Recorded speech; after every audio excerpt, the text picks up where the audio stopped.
Up.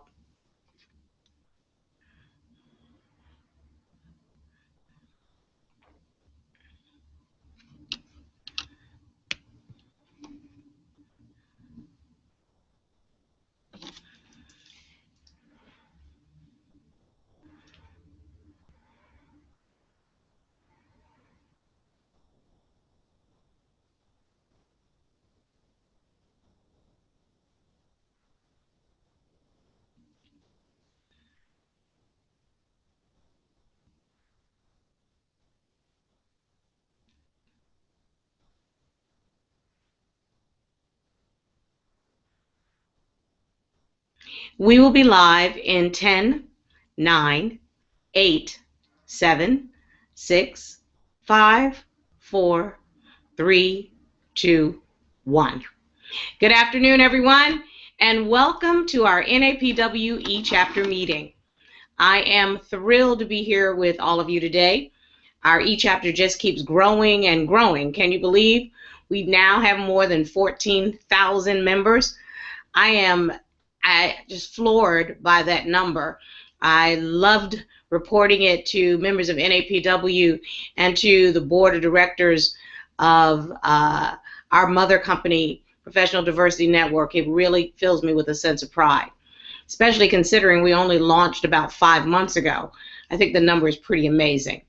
I'm also absolutely thrilled to witness the explosive growth of this exciting initiative, and I thank each and every one of you for making our bi-weekly virtual meeting so engaging, heartfelt, and inspiring. NAPW eChapter is surely networking at its best. So today, we are celebrating women authors. Not only is it a chance for us to recognize the many wonderful NAPW wordsmiths we have among us, but it's also a great forum for 3 of our VIP members, all successful published authors, to share their stories. During the upcoming panel discussion, the words of women inspiring authors of NAPW. They'll tell us in their own words all about how they went from creating a first draft to editing a manuscript and finding a publisher to ultimately realizing their dream. And as a published writer myself, I am more than happy to join the discussion and share my own experiences as an author of 3 best-selling books. Yeah, I'm bragging. That's pretty cool. About 5 years ago, I wrote my first piece of fiction, Satan's Sisters, a book that goes behind the scenes of a popular daytime talk show that stars 5 fabulous females. And yes, it was inspired by my time on The View, but no, it is definitely not a tell-all memoir. It's pure fiction and pure fun. I was thrilled when the book went on to become a bestseller, and now I'm even more excited to tell you that it was recently optioned by VH1 to be a television series starring the fantastic Vanessa Williams. I'll get to serve as executive producer with the producer to the star, Suzanne DePass, and I could not be more ecstatic. I'll share more about my experiences writing and now producing during our upcoming panel discussion. But first, we're going to hear from 3 outstanding VIP members in our VIP Spotlight segment: a graphic designer and photographer, a financial executive turned interior designer, and a real estate construction event planning professional. You'll hear all about their successful businesses and hopefully be inspired by how they reach their professional goals. Finally, I want to remind you to please be sure to participate in the polls that will appear throughout the meeting. This interactive aspect of the e-chapter meetings really gives us some great insight to our attendees and your thoughts on some very important topics. They also help set the agenda for future e-chapter meetings. And now, without further ado, it is my pleasure to introduce Louise Newsom, who is also the president of our New York City chapter and our national director of chapters. She and her team spearhead our e-chapter, and she will facilitate today's meeting. Louise, over to you. Thank you, Star. And welcome to NAPW e-chapter with bi-weekly events held Wednesdays at 4 p.m. or noon Eastern. The e-chapter is unique to NAPW as it hosts only our members nationally, inviting them to be spotlights, spotlights panelists and guests to network with each other throughout the event. We encourage you to carve out the time and keep coming back to our eChapter because of its ease and ability to network from your office, while on the road, and even from the comfort of your own home. So mark your calendars for every other Wednesday and look out for the email invites and promotions on social media.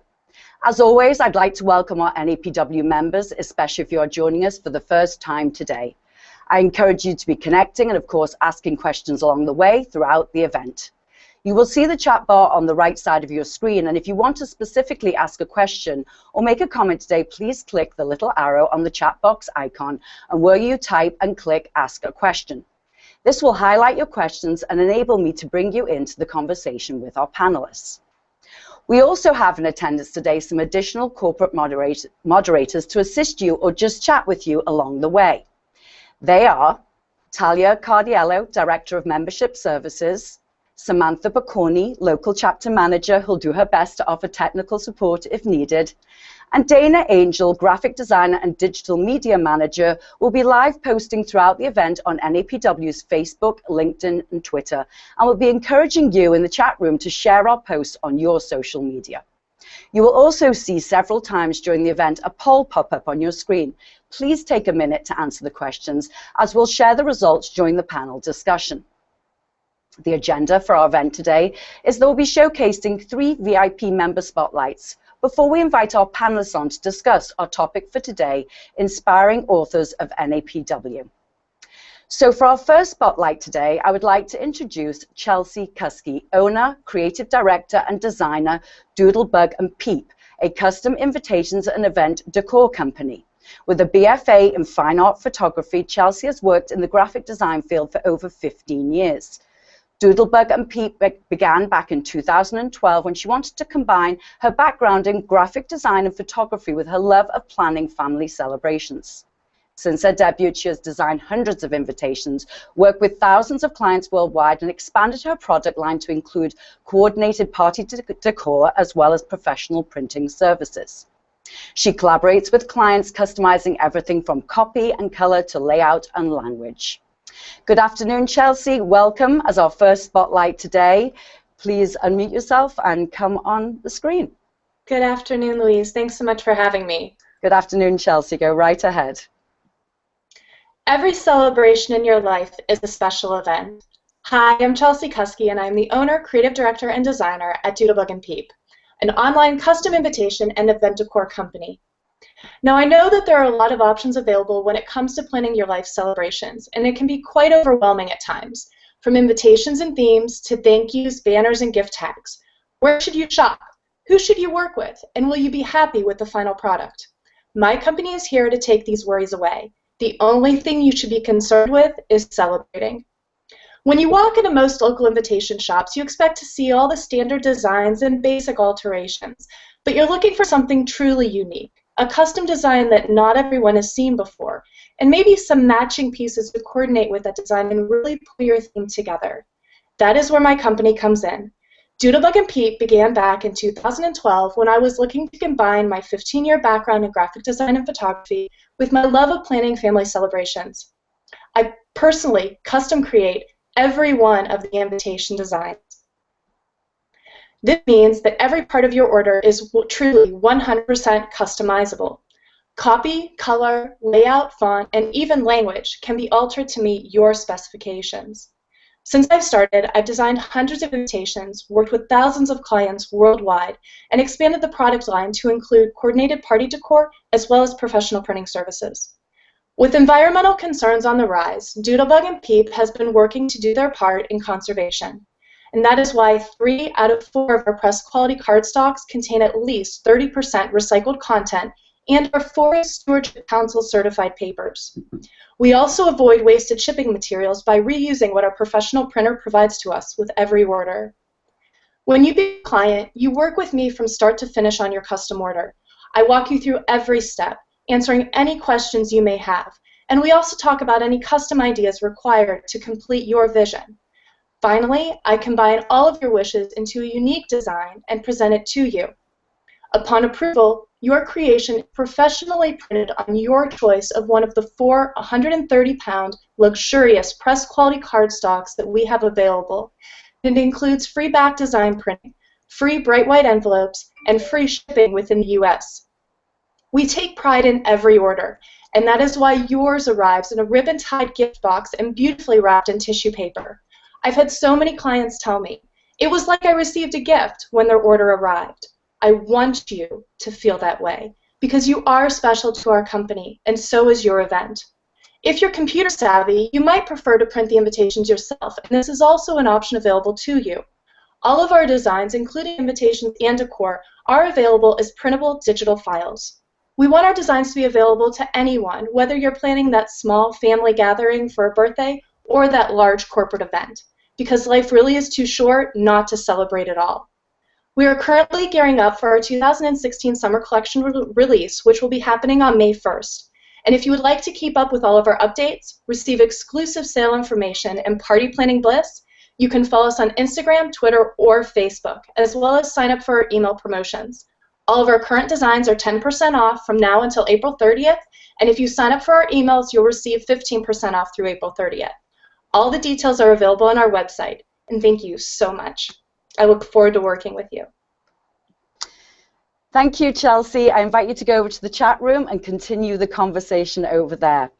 For our next spotlight today, I would like to introduce Blanchette Nelson, Principal Design Consultant Owner of B.R. Nelson Designs, LLC, residential interior design located in New York.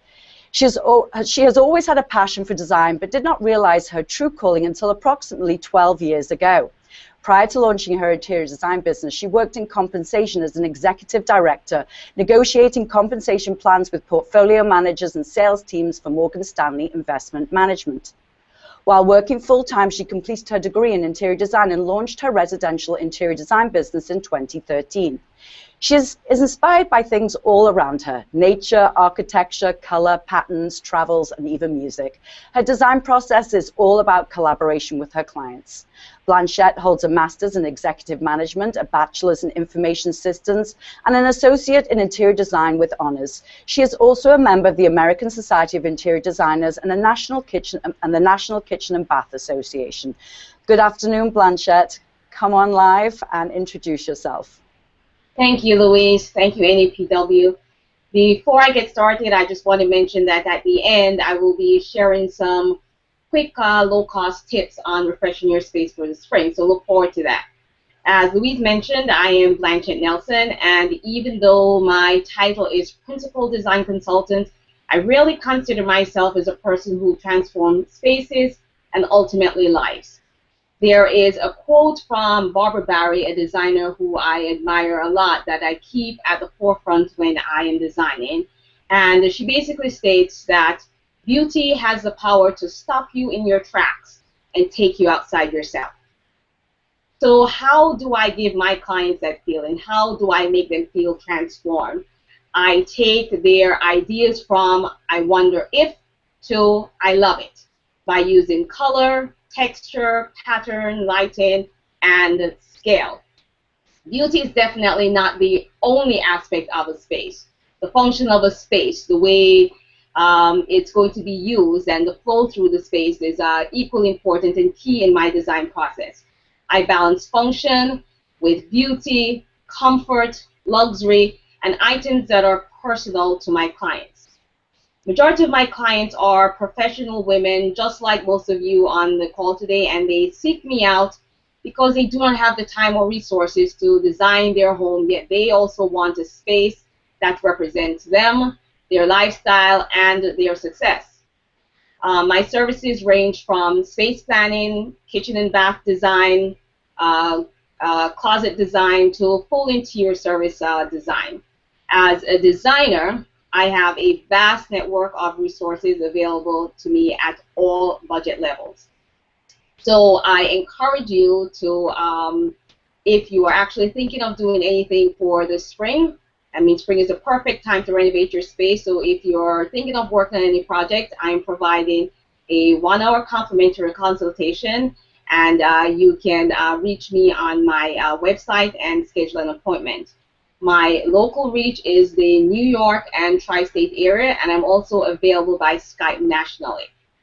So as I mentioned at the beginning of the of my presentation here, there are some quick tips. So if you have your pen and paper ready to take them down, there are 3 things that you basically should think about for a quick refresh: color, accessorizing, and space planning for staging for your space.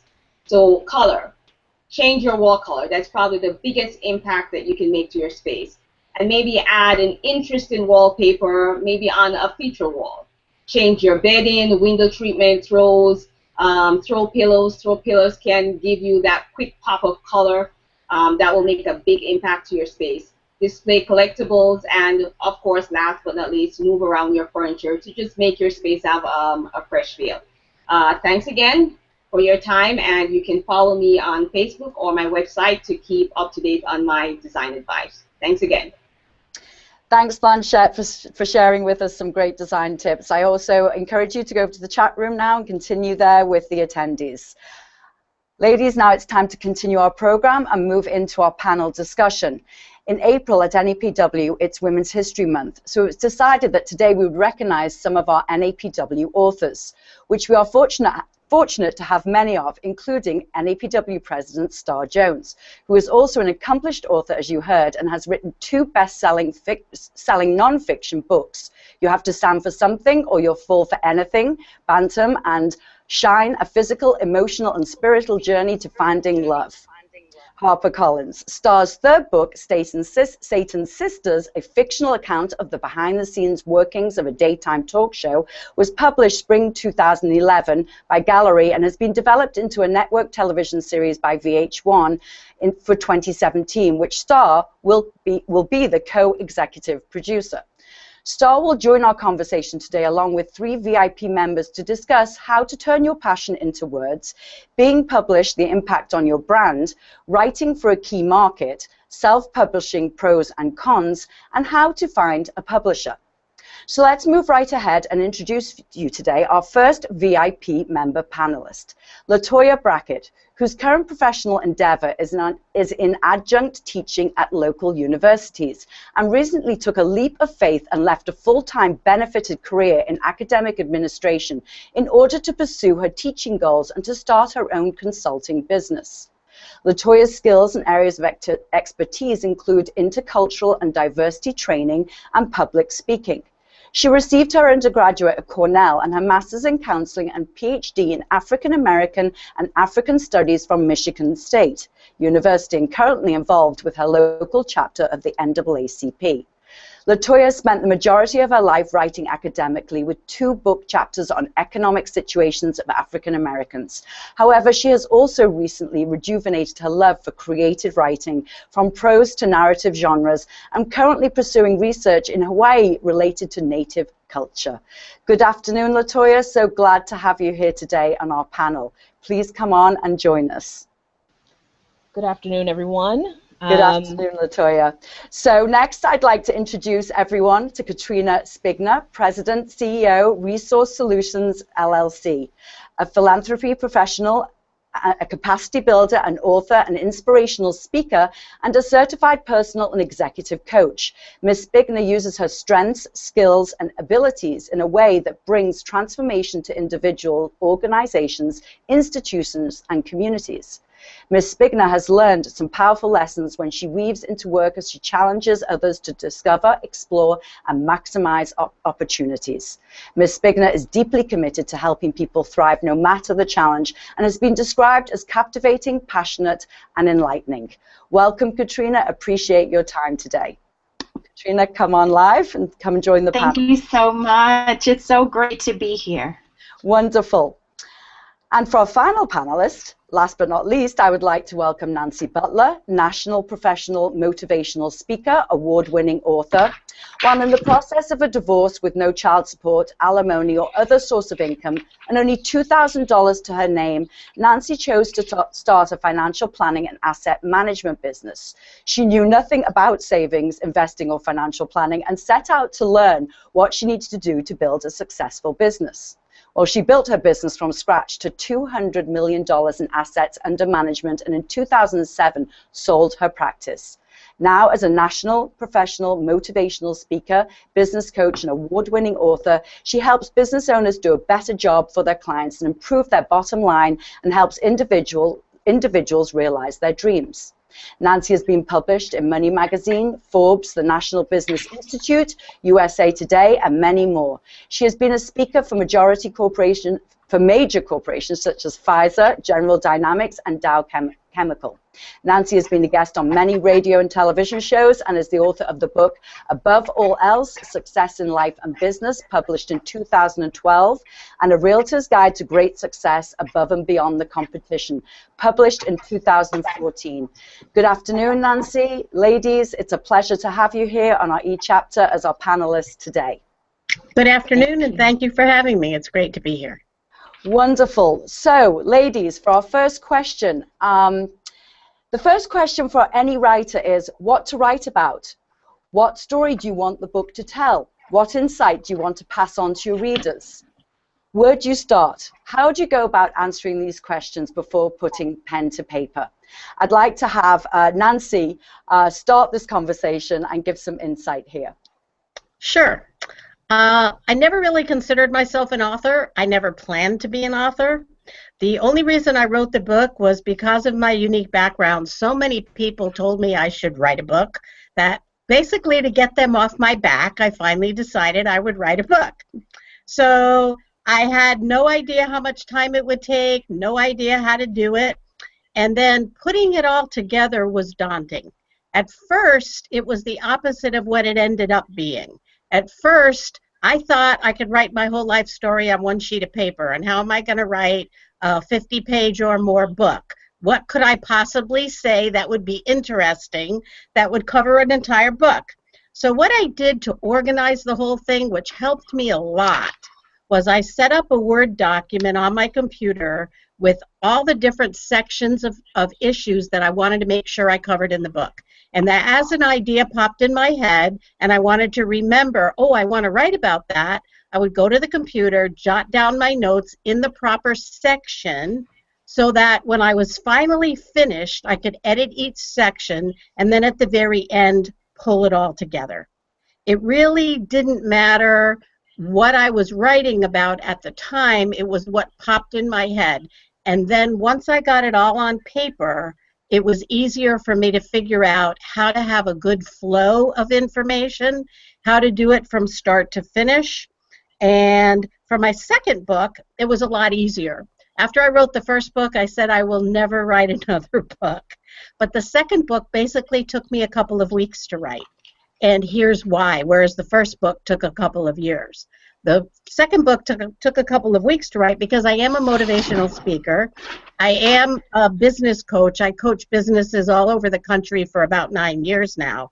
So what I basically did for my national speaking, I took my PowerPoint presentations. For my business coaching, I took the business plans I had written, the research I had done, and all the information I already had as a speaker and as a business coach, and basically put it all in a book. So the material was already there. I just had to find a way to organize it. And the second book is really for realtors, even though I've never been a realtor. I have coached a lot of realtors. So in order to make the book really relevant to current times, I went out and interviewed realtors all across the country and asked them all exactly the same questions so that I could get feedback as to what their problems are, find a solution, and then wrote about that in the book. So that's how I pulled it all together. And it worked out really well. The first book was published. The second book was self-published. So when we get to that section, I'll be able to talk to you about both of those areas. So Nancy, obviously some key things here. Organization, really important. Definitely. And the other thing too, which is interesting, is that you're really saying that you actually don't need to be an expert in your field. That you can go out there, gather the research, and if you feel like, if you're a competent writer and you know how to formulate, that then you can come back and you can put it all together. So, I mean, you chose some subjects that were beyond your professional reach to write about.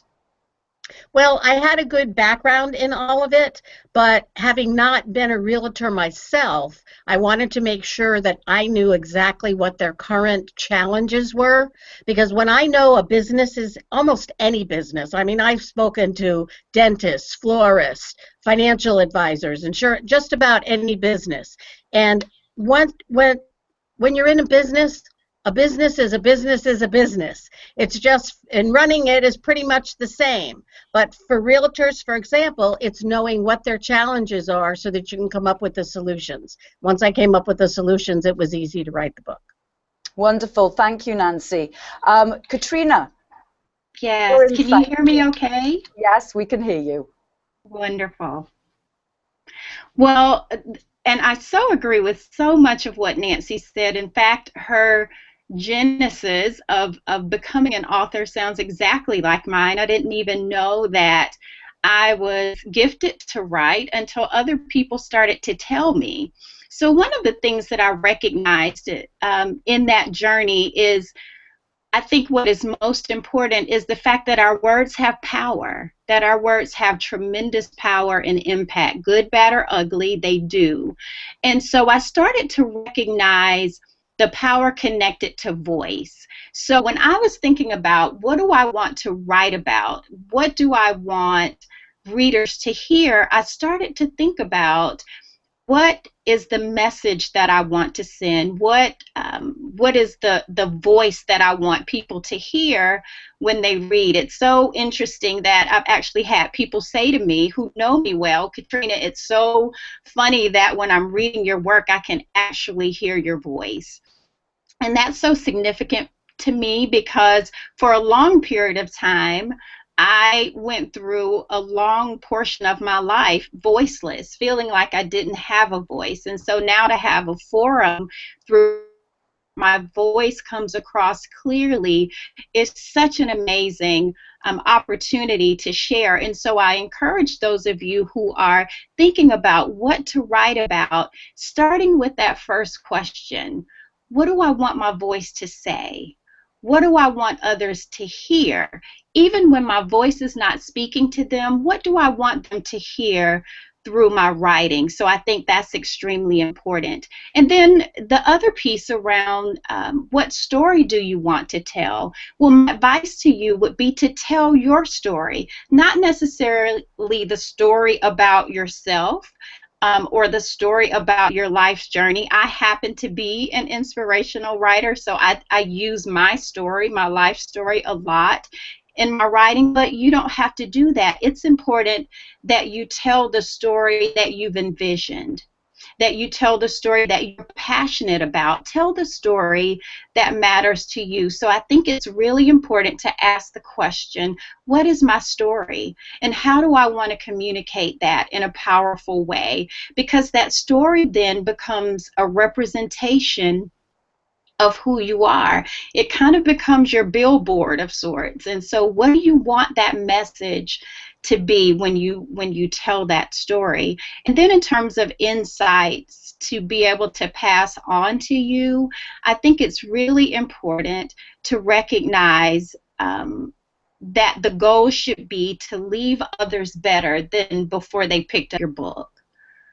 And that really is thinking about what is the so what of this book. So I've written a book. So what? So you want to be able to ensure that you're producing something that will leave people inspired, that will leave them excited, that would leave them thoughtful, that would leave them in a way that you've envisioned as a result of you having written your book. And then I also think it's important to think about legacy. What is this book going to say? What is it going to mean when I'm no longer here? This is my legacy. My writing is my legacy. So what is it that I want people to remember? What do I want them to still think about? And even in generations to come, when they pick up this book, when they read these words, what is it that I want to know that I've left? And that is about legacy. So I think all of those things are very important before you put pen to paper to kind of do this type of homework from the very beginning. Thanks, Katrina. Very, very insightful. So we've heard from Nancy about organization. We've heard from you about telling a story and leaving a legacy. Latoya, come on and share your insight here. Yeah, I think you went in the right order. Because as someone a little bit, I'm a novice in regards to being, published, but I've always been writing since I was in 8th grade. I was writing books, but then you go to college and you have no time, but then you go to grad school and you have no more time. But the thing was, I was traditionally academic inclined as far as writing, so I'm a little bit different. I think each one of you spoke to some really great things that I am kind of holding on to. I was taking notes, so thank you. And Katrina, some of the wonderful things you spoke about hones into what keeps me writing. Even though I may not be published with what I've written over the years, I feel published no matter what, because I might share it with a young woman and they'll be like, wow, that was great, because they are leaving with something, like you were saying, Katrina. But I can write something very quickly, academically. That's a very easy task for me now because I've been trained with it. Creatively, you do end up getting writer's block when you're stressed, when you have a lot of things going on. Someone recently told me, and she actually writes novels a lot, and this is how I get a lot of my information. I think both of you spoke to that, speaking to others. And Katrina, you talked about how you didn't think you had anything to offer until someone else told you, actually you do. I've been speaking to this woman and she was telling me, there's actually something in your brain that when you are stressed or you have something going on, it actually cuts off that creativity aspect. So I just started doing the creative thing of writing poetry again, but the poetry and the narrative ability came back because I went through something really stressful and daunting in my life, and it brought up that ability to speak about it. But I could always write academically because I have that training. But academically, being an African American studies scholar, that is how we prevailed in my culture. It's us writing our own histories, and it's corrective.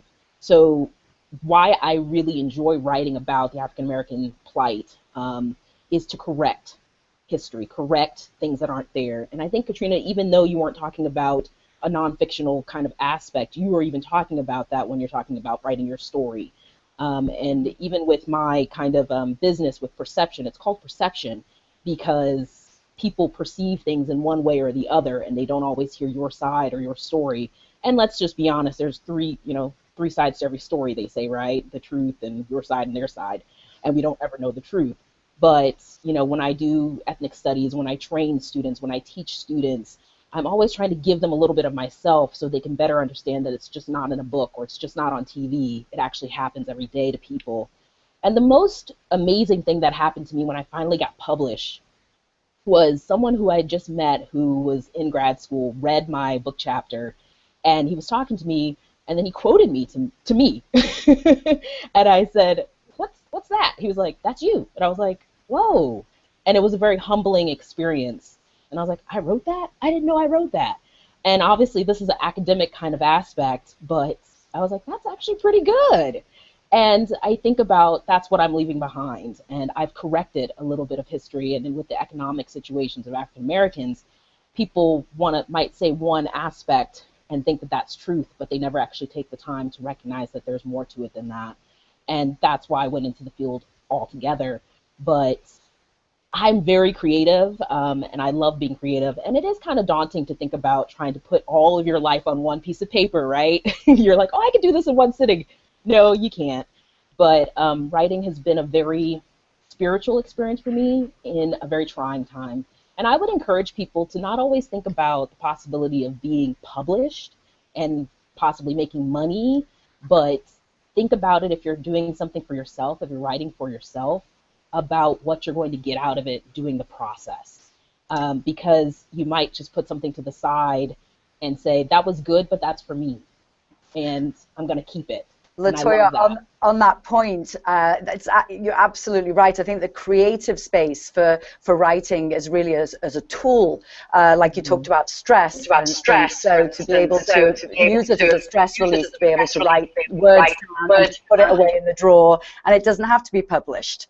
So, ladies, great insight. I just want to let you know that just to understand the demographic on our webinar today, I asked the question, have you ever been published? And so 35% said no, 35% said they were thinking about it, and 23% said yes, and 6% said not interested. So obviously we have a lot of people on the line today with us who really are interested in this. And so we have Star here.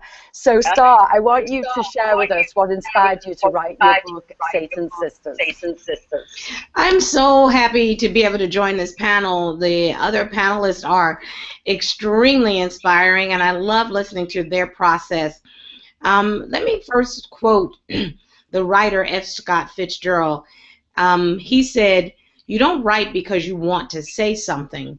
You write because you have something to say." And for me, I was always told to write about what you know.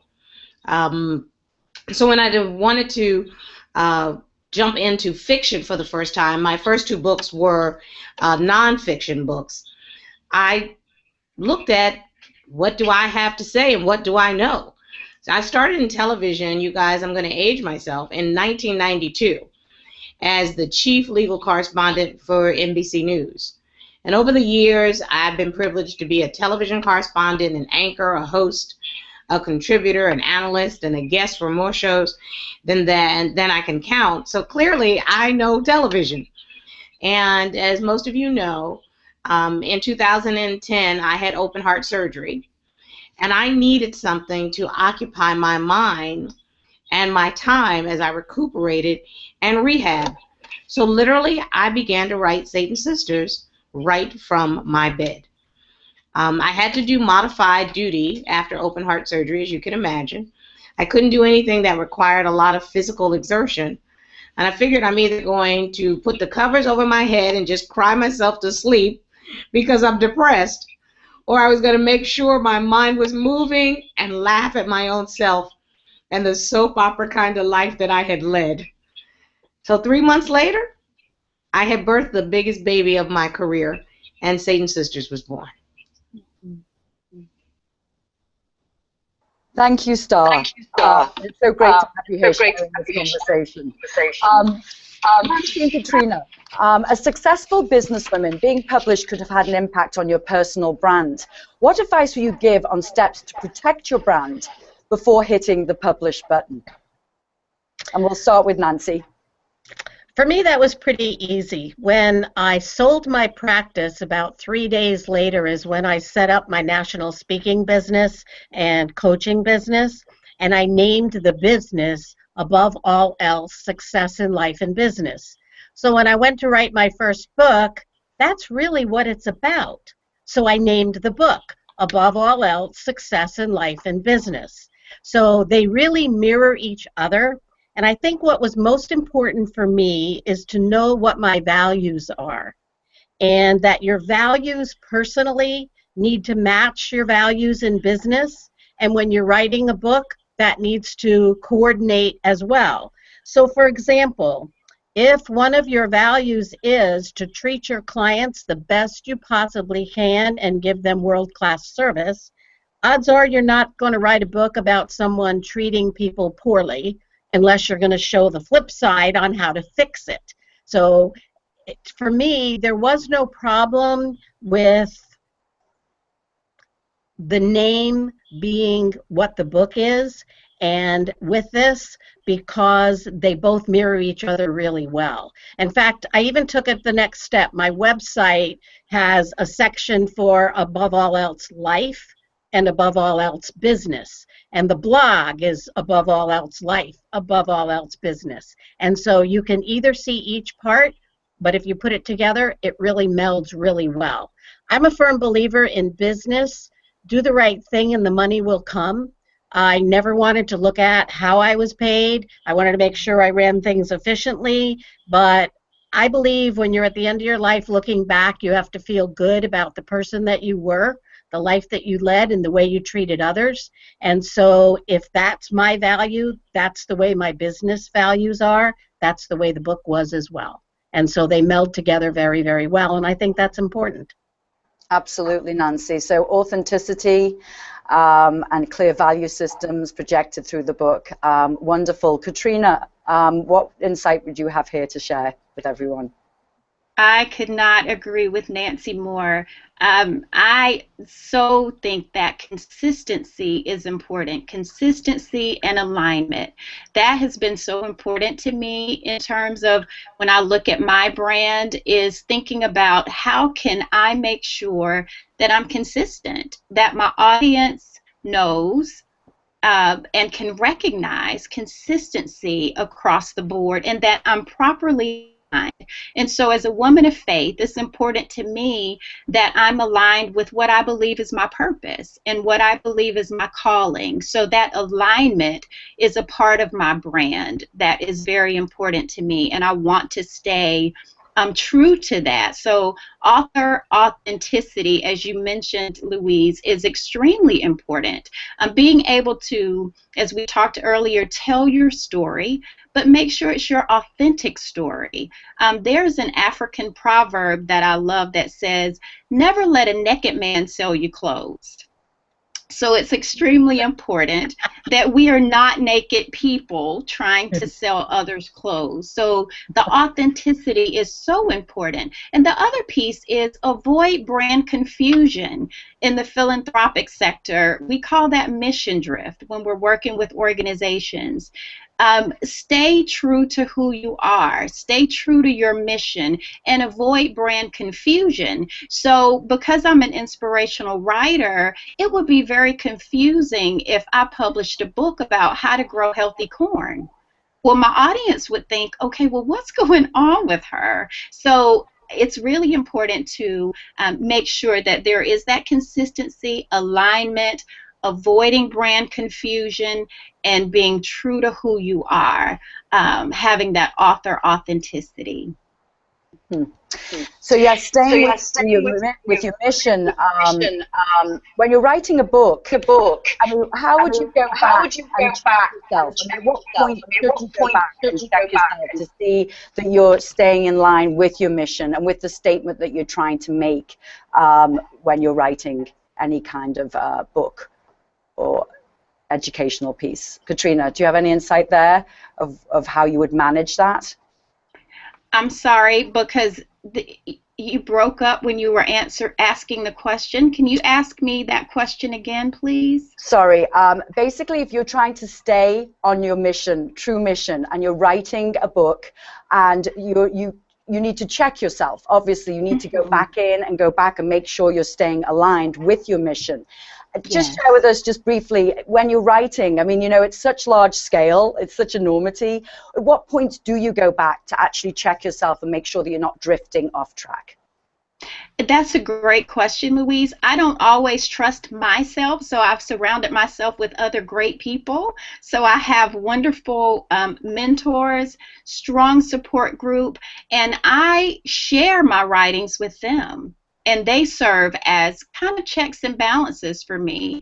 I have a wonderful editor who has gotten to know me. She knows my style. She knows my voice. And so she's able to say to me, you must have been sleepy when you wrote this part. You know, it kind of reminds me of the Snickers commercial. You're not yourself when you're hungry. So I think it's really important that we have those checks and balances in place, even if that means that we entrust what we feel like is our baby to someone else, to make sure that we are staying consistent and that we are in alignment. I think that piece is very important, and I know that's sometimes hard for authors because we don't want anybody to see it or know it or read it before it's actually published, but be able to be unguarded enough to hand it over to someone you trust, because those other voices, the voices of those you trust, can really be the difference between making sure you're consistent or not. So I think that lends itself to author authenticity as well. Star, I want to ask you, what share with us how you protect your personal brand when you make a decision to write your book. Thank you, Louise. Listening to the other ladies, I have to tell you, they're right on, no question whatsoever. Making sure you are consistent and on your personal brand message. I think I've talked about this before. Your professional brand needs to mirror your personal brand. Who are you? And everything you do needs to speak to who that person is. So talking and speaking and supporting women has been my brand for my entire professional career. And it is always with integrity as the main brand message. So as I shared with you all earlier, Satan Sisters is my first foray into fictional writing. And yes, it happens to be about a daytime talk show that's called The Lunch Club. The Lunch Club does indeed have 5 co-hosts.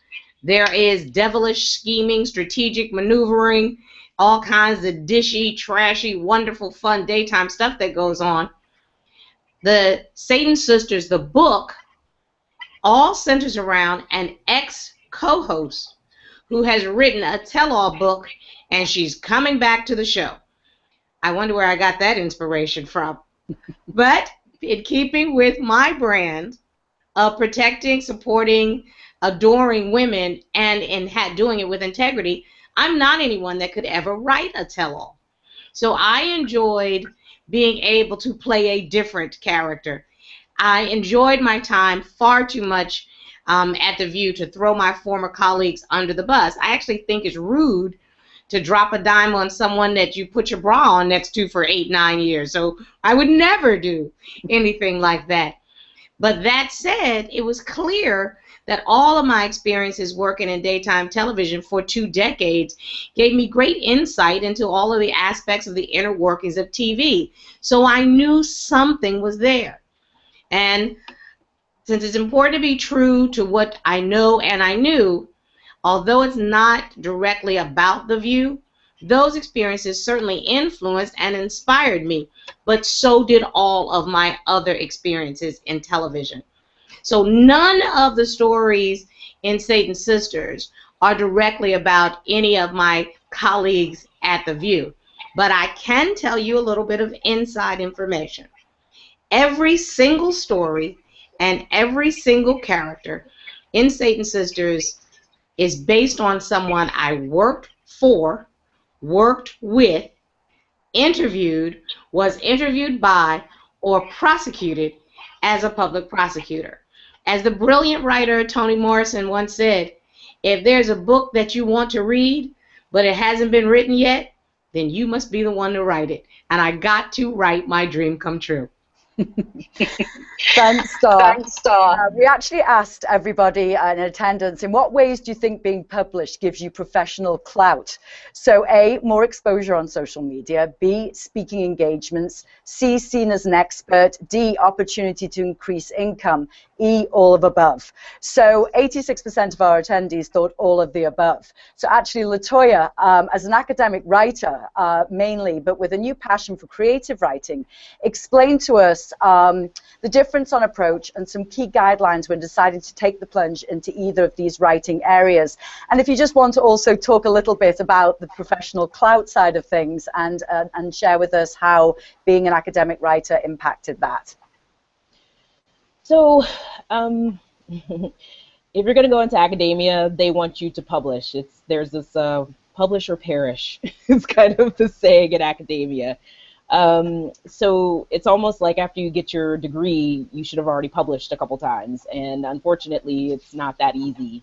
So luckily for me, it kind of fell into my lap being able to be published in a book, an edited volume. I'm very thankful for having known people who were doing edited volumes. A very great colleague of mine, Yuya Kiyuchi, was doing a volume that's actually coming out in December, which is Race Still Matters, which I'm also doing a chapter there. But because of that, I was going to a conference and someone saw what I was presenting and they said, hey, can we use that? And I was like, actually, it's already being published. And so they asked me to write another one. And book chapters are a little bit more, I don't want to say it's more accessible, but obviously books take longer to get published through the press. But articles are a lot harder to get published because there's a lot of back and forth through the journals. It's a lot more pressing and more difficult. And then obviously you can do your own book, academic book, but that's a lot of back and forth. You could take up to 3 years. The one that's coming out in December probably has been going for 3 years. So it's a lot of work. However, the least hard part for me is actually doing the writing of putting it together. So it's not as a creative back and forth. So I think a creative writing, it's more of like, that's my baby. That's my, no, I don't want to change that word because this is what it really means for me. But with academics, it's all about, how are they going to perceive it, and is it getting the point across? And people review it for its academic clout. Does it really hold true? So it's a lot different in that regard. But I enjoy doing academic writing because I know that I can get it done in a very timely fashion. But I really enjoy creative writing just because there's flow to it, there's a purpose to it. It makes me feel good when I'm done and when I present it.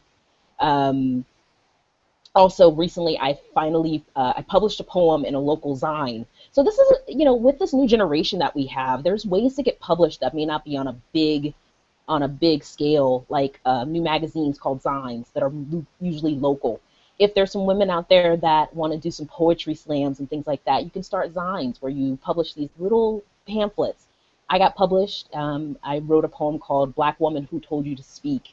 And it's actually on a YouTube channel that I actually spoke at as well. And I loved doing that. And that was the first time I actually spoke a poem out loud in front of people. And it was very empowering. And it's something that came out of my experience this last year. So there's so much to it. But the academic realm can be very brutal. And I think that it could also be brutal fiction when you do fiction as well. Because you might feel like you're not good enough because fiction, with fiction, it's your heart that you're putting out there. It's that creativity, and it's kind of subjective, or it can feel subjective. Do you feel, Latoya, that, as an academic writer and then as a creative writer, do you use the creative writing piece as almost like a brain gym? It's like exercises your brain, it allows you some freedom away from the constraints of the academic writing. It does. And actually, I think because I'm such a creative writer, my academic writing is better. I think that sometimes I read academic writing and I see really huge words, and I think you could have just been more forthcoming. And I think my ability to put creativeness into academic writing makes it flow better. And I've also taught writing to freshmen and things like that, so I have a very good ability to edit. I tend to put things aside, and I'll come back 2 weeks later and be like, oh, that was crap. So, I'm really good at editing my own writing, but I really enjoy it. It's just, and what really helped me in knowing that writing was something that I'm good at was actually getting praise about it my freshman year in college by someone that I really had respect for. And that one pat on the back was something that allowed me to feel confident in my writing. Right. And I would say to us women, if you know someone that has that ability, and I think Katrina even kind of touched on it, give them that pat on the back so that they know and feel confident in going forward to start to build on it, because it's practice that's going to allow you to do that. And I really appreciated that. So ladies, on that, so you've written the book, right? And now you have to go about getting it published. And as the slide states, self-publishing has enabled women to break through the book industry's glass ceiling. What are the pros and cons of self-publishing, and can you suggest some resources that you've found to be helpful on the publishing process? Nancy? Yes. First, before I get into that, I want to give you one quick tip. If you want articles published, it's quite simple to go to www.h as in Harry, A as in Apple, R as in Robert, O as in Orange.com. That's Harrow. It stands for Help a Reporter Out. I get about 100 offers a day from reporters and writers all over the country, and if they're writing about something that I have expertise in, I will answer it. There's no fee to answer it, but you don't get paid to answer it. But I've been published in the Wall Street Journal. I've been published in Forbes magazine, Money magazine, Woman's magazine, all through that. And even though I didn't get paid for it, it's great when you're trying to then be seen as the professional that you are. And it's free, so I would first offer you that. Second, as far as the answering your question, there's 3 typical ways that I'm aware of as far as how to get published. My first book I did one way, the second way I self-published. So the 3 ways are the old traditional way, which almost doesn't happen anymore unless you're a celebrity. And that's where you write this, you go to publishers, and they say, oh, yes, we'll pay you a whole bunch of money, and we will publish it for you. That almost doesn't happen in today's world unless you're a celebrity or somebody that they know, but that is one option. Second option is to be publisher assisted, and that's what I did with my first book, where I hired a publisher and paid them to help me put it all together, edit it, come up with the cover, and do the spell check and everything about it. That was the second book, the first book. The second book was self-publishing. And there's pros and cons about that as well. With self-publishing, the pros are you are in complete control of the process and the outcome. You control it, but maybe you're not that good at it. So should you be self-publishing or not is a question. But with self-publishing, a lot of the services that are out there, such as CreateSpace, which is owned by Amazon, that's a free service for you to go in and publish your own book. They also offer where you can pay for additional services as you need them in piecemeal. So if you want someone just to design the cover, but you're going to handle the rest, they will do that. If you want someone just to spell check and make sure your grammar is correct, they will do that. So you can do it in different ways. So one of the pros is that you have complete control. The con is maybe you're not good at it. And the con may also be is it cost effective. So I would suggest you start with figuring out, number one, why are you writing this book? What is your goal for the book? So, for example, for me, it was never to make $1 million off of this book. Instead, it's a really good tool for me when I'm quoting to be a speaker because I now have different options on the way I can quote them. It'll be one price to just have me speak. It'll be another price if you're going to include a book for everyone in the audience. There's a third price if you're going to pay for me to speak, not include a book, but allow me to be in the back of the room selling a book. So it's not, do you want to hire me at this price or not? Instead, there's pick a price. Which one? There's several ways we can work together. And it helps me getting more bookings. I'm very sorry. I do have to interrupt you. We are seriously running out of time. There's always happens on each chapter. Sorry about that. I get excited. So, Star, we're all very excited to hear that your book will be the basis of the VH1 show. Share with us how the stream came through, and if you specifically wrote the book series in mind. Okay, Louise, let me just say, for the record, Satan Sisters was definitely a TV show waiting to happen. Everybody knew it from the moment it was published. And I really couldn't be more thrilled that VH1 has greenlighted Satan Sisters. It is a 10-episode, hour-long scripted drama that's based on a book that I wrote. I mean, from an author's perspective, it doesn't get any better than that. The television series is going to take a bit more dramatic license, as you can imagine, with what happens behind the scenes of a long-running daytime talk show where alliances are forged, careers are made, and bridges are burned. And the series is set to premiere next year in early 2017. Now, the TV series will focus on the 5 female co-hosts of a similar show called The Lunch Hour. And there'll be some fireworks that ensure every weekday when they discuss life and love, family, politics, and gossip, sort of like a couple of shows that I know. The women are going to have very different points of view, but they're best friends and sisters while they're on TV. They're Satan sisters off television. Backstage, it's a world heavy with power struggles and personal demons and diva fits and love affairs and man trouble and cat fights and cocktails. Sounds really edible.